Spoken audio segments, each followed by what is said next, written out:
क्या आप लोग कभी मालदीव गए हैं? मालदीव का जो पूरा का पूरा आइलैंड है वो नीले पानी से घिरा हुआ है। मालदीव के अंदर हरियाली बहुत है, लेकिन इस बार काले जादू का असर वहां पर देखने को मिल रहा है। मालदीव के जो राष्ट्रपति है मोहम्मद मोइजू, उनके ऊपर ब्लैक मैजिक किया हुआ है। भारत में आप लोगों ने कई बार सुना होगा, खासतौर पर पश्चिम बंगाल के अंदर, कि बंगाल का काला जादू होता है। तो क्या वाकई में वही जादू जो है वो पहुंच चुका है मालदीव के अंदर? आज हम लोग बात करेंगे कि आखिरकार वो मंत्री कौन है, पर्यावरण मंत्री, जिन्होंने मोहम्मद मोइजू के ऊपर ब्लैक मैजिक किया है। इसके पीछे कारण क्या है? क्या वाकई में एक बहुत यानी कि एक सीक्रेट वीडियो था मोहम्मद मोइजू की पत्नी का उस मंत्री के पास में, जिसके चलते पूरा नाटक हुआ है? और आखिरकार वो जो मंत्री है वो मोहम्मद मोइजू के ऊपर कंट्रोल क्यों करना चाहती थी? क्या वाकई में ब्लैक मैजिक का असर होता है? ये तमाम बातें आज हम लोग डिस्कस करने वाले, लेकिन उससे पहले एक डायमेंशन में आप लोगों को बता देता हूं। आप लोगों ने कोलेटरल डैमेज का नाम सुना होगा। कई बार क्या होता है कि कोई भी इंसान आक्रोश में आकर कई बार कुछ भी बात जो है वो बोल जाता है। कई बार कोई झगड़ा होता है तो हम लोग अगले इंसान को कुछ भी बोल जाते हैं और फिर बाद में पछतावा होता है कि यार मुझे ये बात नहीं बोलनी चाहिए थी। जिस समय मैंने अपना कंट्रोल खोकर अपने इमोशन को कंट्रोल ना करते हुए कुछ भी जो है वो मैंने बोल दिया, और बाद में फिर आपको पछतावा होता है। और पछतावा होने के बाद फिर आप मैनेज करने की कोशिश करते हैं, उस इंसान को समझाने की कोशिश करते हैं कि यार ये मेरे कारण नहीं हुआ था, कि किसी और के कारण ऐसा हुआ, लेकिन गुस्सा आपके ऊपर निकल गया। ऐसा अमूमन जो है हम लोग अपनी जिंदगी के अंदर देखते हैं।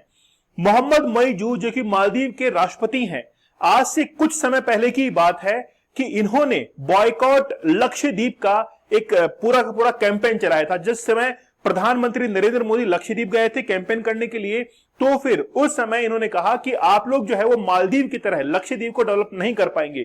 इसी बात को लेकर भारत के कई फिल्मी सितारे और पॉलिटिशियन जो थे, उन्होंने बॉयकॉट मालदीव को कहना शुरू कर दिया था। लेकिन वाकई में वो एक ऐसा डैमेज था, कोलेटरल डैमेज था, जिसको मैनेज करने की कोशिश जो है वो मालदीव कर रहा है। क्या वाकई में एक नया डायरेक्शन या डायमेंशन दी जा रही है भारत को कि देखो काला जादू था मेरे ऊपर, इसलिए मेरा जो है कंट्रोल नहीं था, इसीलिए सब कुछ बातें जो है वो बैकग्राउंड के अंदर हुई हैं। लेकिन वास्तविकता क्या है उसके बारे में हम लोग जानेंगे।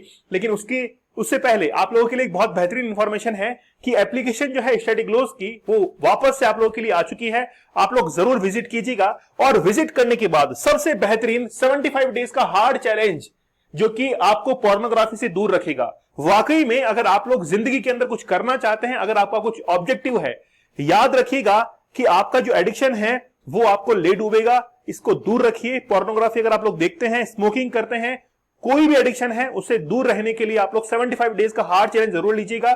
आप लोग अपनी लाइफ में अच्छा कर पाएंगे, आप अपने बिजनेस के अंदर अच्छा कर पाएंगे। लेकिन याद रखना, सिर्फ हंगामा खड़ा करना मेरा मकसद नहीं है। मेरी कोशिश है कि ये सूरत बदलनी चाहिए, मेरे सीने में नहीं तो तेरे सीने में सही, लेकिन आग जो है वो जरूर जलनी चाहिए। चलिए, तो दुष्यंत कुमार की कुछ लाइनें हैं, आप लोग हमारे इस कोर्स के साथ में जरूर जुड़िएगा। अगर आप लोग अल्कोहल को कंज्यूम करते हैं तो भी आप लोग जरूर दूर रहिएगा। तो एप्लीकेशन जरूर डाउनलोड कर लीजिएगा। सबसे पहले बात करते हैं कि आखिरकार हुआ क्या है। एक्चुअल में 2 इंसानों को अरेस्ट किया गया, लेकिन टोटल 3 लोग हैं जिनको अरेस्ट किया जा चुका है, 7 दिन की रिमांड पर भी हैं। ब्लैक मैजिक किया गया है on president Mohamed Muizzu. Mohamed Muizzu basically Bharat विरोधी कई नारे जो है वो लगा चुके हैं। जिस समय इलेक्शंस के कैंपेन थे, उस समय मोहम्मद मोइजू ने ये कहा था कि भारत की जो सेनाएं मालदीव्स के अंदर है उनको वापस से ले जाइए, हमको वो नहीं चाहिए, क्योंकि चाइना का इन्फ्लुएंस जो है वो मालदीव्स के ऊपर था। तो इलेक्शंस के जब कैंपेन चल रहे थे, उसी समय उसी दौरान एक मंत्री थी जो कि पर्यावरण मंत्री है, शहनाज सलीम। याद रखिएगा इस महिला का नाम। इनके जो पति हैं, एक्स हस्बैंड जो है वो है एडम रमीज। ये दोनों हस्बैंड वाइफ है। ये जो सलीम है, मतलब शहनाज सलीम जो है, वो who was elected state minister at the environment ministry, मतलब पर्यावरण मंत्री जो है, राज्य मंत्री, ये अभी काम कर रही थी। उससे पहले ये माले की मेयर जो है वो भी रह चुकी हैं, who was serving as the minister at the president office. इनके जो हस्बैंड हैं वो राष्ट्रपति कार्यालय के अंदर प्रेसिडेंट ऑफिसर के तौर पर जो है वो कार्य कर चुके हैं। लेकिन रिसेंटली क्या हुआ है, ब्लैक मैजिक किया गया है इस महिला के द्वारा। तो पूरी कहानी जो है वो आप लोग सुनिएगा। एक्चुअल में हुआ क्या है, काला जादू भारत के अंदर बड़ा फेमस है, खासतौर पर बंगाल के अंदर। जो मालदीव के अंदर ये जो मंत्री हैं, इनका कहना यह है कि मोहम्मद मोइजू की जो पत्नी है, उनका डांस करता हुआ एक वीडियो मेरे पास में था, ठीक है। उस वीडियो को वायरल करने के लिए कई बार जो है इन्होंने मोहम्मद मईजी की पत्नी को कई बार धमकियां दी है। तो यह कहा जा रहा है कि मोहम्मद मईजी की पत्नी जो है वो इस महिला को फंसाने के लिए, जो कि पर्यावरण मंत्री है, इसको फंसाने के लिए तमाम जो है ब्लैक मैजिक का नाटक रच रही है। लेकिन इसका दूसरा पक्ष यह भी है कि ये जो महिला है, जो कि एनवायरमेंट मिनिस्टर है, इनके घर से ब्लैक मैजिक के कई सारे सबूत जो है वो भी मिले हैं। और जब उन सबूतों को कोर्ट के अंदर पेश किया गया तो कोर्ट ने वाकई में माना कि मोहम्मद मईजी के ऊपर काला जादू किया जा रहा था, और इसी कारण इनको 7 दिन के रिमांड पर भी भेज दिया गया है। लेकिन क्या किसी भी देश की कोई सरकार है वो क्या इतनी संवेदनशील हो सकती है कि जादू टोने के अंदर विश्वास करके किसी व्यक्ति को सजा दे सकती है? आप लोग मुझे कमेंट सेक्शन में जरूर बताइएगा। अगर भारत के अंदर ये घटना होती है तो क्या कोई किसी के ऊपर जादू कर रहा है ना, कोई किसी को नियंत्रित कर रहा है, इसके ऊपर कोर्ट जो है वो भी क्या संज्ञान लेगी? ऐसा पॉसिबल नहीं हो सकता है, क्योंकि फिर तो ऐसे बहुत सारे मामले आ जाएंगे। तो दोनों पक्ष मैंने आप लोग को बताए हैं कि क्या ब्लैक मैजिक हुआ है या नहीं हुआ है। अब ये जो है वो मेयर रह चुकी है माले के अंदर, और अभी जो है वो एनवायरमेंट मिनिस्टर के तौर पर ये काम कर रही थी। रिसेंटली क्या हुआ है, इनका अपने पति के साथ में, हस्बैंड के साथ में झगड़ा हुआ, रॉबर्ट के साथ में, और झगड़ा होने के बाद दोनों का डिवोर्स हो गया, तलाक हो गया। उसके बाद से ही ये काफी एक्टिव हो चुकी थी, और एक्टिव होने के बाद मोहम्मद मईजी के ऊपर ब्लैक मैजिक कर रही थी। ब्लैक मैजिक के अंदर ये खुद शामिल थी, इनके ब्रदर, इनके भाई जो है वो शामिल थे, और उनका एक फ्रेंड जो है वो शामिल था। कुल 3 लोग हैं जिनको 7 दिन की रिमांड पर जो है वो भेजा गया है। ये चाह रही थी कि मोहम्मद मईजी जो है उनसे नजदीकियां बनाई जाए, उनके ऊपर प्रभाव, इफेक्ट जो है वो डाला जाए, इन्फ्लुएंस के अंदर लिया जाए, ताकि एक बहुत बड़ा मंत्री पद जो है वो हासिल कर सके। इसीलिए ये पूरा नाटक जो है रच रही थी। लेकिन ये पहली बार नहीं है। मालदीव्स के अंदर 2018 के अंदर इलेक्शन से उस समय 60 साल के एक व्यक्ति ने मईजू के एक मंत्री के ऊपर ब्लैक मैजिक किया था, जिसके कारण इनको सजा भी दी गई थी। मतलब ये बात तो तय है कि मालदीव्स की जो कोर्ट है वहां पर अगर कोई काला जादू करता है तो उनके लिए भी सजा का प्रावधान है, यह बात तो तय हो चुकी है। लेकिन 2015 के अंदर मोहम्मद मईजी ने अपने एक स्पीच के अंदर यह कहा था कि अगर हमारे देश के अंदर कोई भी काला जादू करता है, ब्लैक मैजिक करता है, तो वो लोग सतर्क हो जाए। ऐसा करना उनके लिए ही एक घातक परिणाम जो है वो साबित कर सकता है। इसीलिए कई बार जो है वो अपने स्पीच में कह चुके हैं। ब्लैक मैजिक क्या होता है, थोड़ा सा मैं आप लोगों को ब्रीफ कर देता हूं।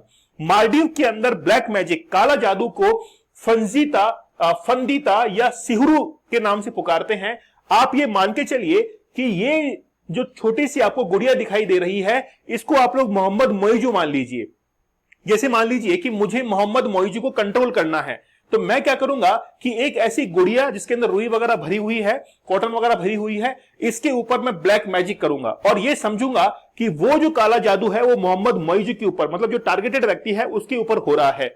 और यही गुड़िया जो है वो बेसिकली एनवायरमेंटल जो मिनिस्टर है उनके घर के अंदर पाई गई है। तो ब्लैक मैजिक के दौरान एक प्रतीकात्मक, सिंबॉलिक तरीके से जिस व्यक्ति को टारगेट करना है उसकी एक डॉल जो है वो बनाई जाती है, पास में दिए वगैरह तमाम सामान जो है रखे जाते हैं और ये ब्लैक मैजिक को अंजाम दिया जाता है। जब हम लोग बात करते हैं ब्लैक मैजिक का, तो एक वर्ड जो है वो बड़ा फेमस है और वो है रुकिया। तो रुकिया एक इस्लामिक मेथड है जो कि हील करता है। जैसे मान लीजिए कि आप लोग डिप्रेशन के अंदर हैं, आप टेंशन के अंदर हैं, तो कोई भी इंसान अगर अपने आप को हील करना चाहता है तो वो रुकिया जो है इस मेथड को अपनाता है ताकि वो किससे, डिप्रेशन से बाहर निकल सके। और ये अरेबिक वर्ड है, राका से ये बना है, which means to seek, refuge, protect and treat. अगर कोई भी इंसान है उसको ट्रीट करने का ये जो है जिक्र किया गया और उसका कई बार जो है वो जिक्र किया गया है अलग अलग चैप्टर्स के अंदर, चैप्टर 1, चैप्टर 2, 7, 10, अलग अलग जगह जो है इसका जिक्र भी किया गया है।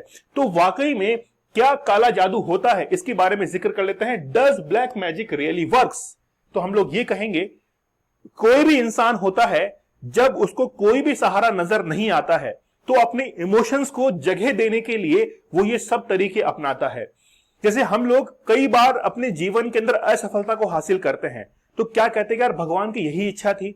लेकिन कई बार ये होता है कि कोई असफल इंसान होता है तो असफल इंसान इसकी तरफ रुख कर लेता है क्योंकि उसको और कोई सहारा जो है वो चाहिए होता है और वहां पर जाकर उसका एक विश्वास जो है, एक दृढ़ संकल्प, डिटर्मिनेशन जो है वो बनने लगता है और वो हो सकता है कि ब्लैक मैजिक की तरफ चला जाए। तो केवल और केवल अपने इमोशंस को बैलेंस करने के लिए ही वो ऐसे मैजिक का सहारा लेता है। लेकिन ये वर्क करते हैं कि नहीं करते हैं, ये तो ईश्वर ही इसका जो है वो गवाह है। हम लोग इसके बारे में कुछ भी नहीं कह सकते हैं। लेकिन बस ये बात ये है कि इन चक्कर के अंदर, इन चक्करों में जो है वो नहीं पड़ना चाहिए, इनसे थोड़ा सा दूर रहना चाहिए। अपने कर्म के ऊपर, गीता का जो 11वां अध्याय है वो कर्म के बारे में कहता है कि और इंसान को अपने कर्म पर हमेशा विश्वास रखना चाहिए। चलिए, तो क्या वाकई में मोहम्मद मोइजी के ऊपर ब्लैक मैजिक हुआ है? मुझे आप लोग कमेंट सेक्शन में जरूर बताइएगा। एप्लीकेशन लॉन्च हो चुकी है स्टडी ग्लॉस की। आप लोग 75 डेज के हार्ड चैलेंज को जरूर एक्सेस कीजिएगा और इसके साथ में how to quit alcohol addiction 31 days का चैलेंज है। बेहतरीन टेक्निक्स बताई गई हैं, आप लोग इसके साथ में भी जुड़ सकते हैं। तो मिलते हैं आप लोगों से अगले सेशन में, तब तक धन्यवाद, थैंक यू, जय हिंद।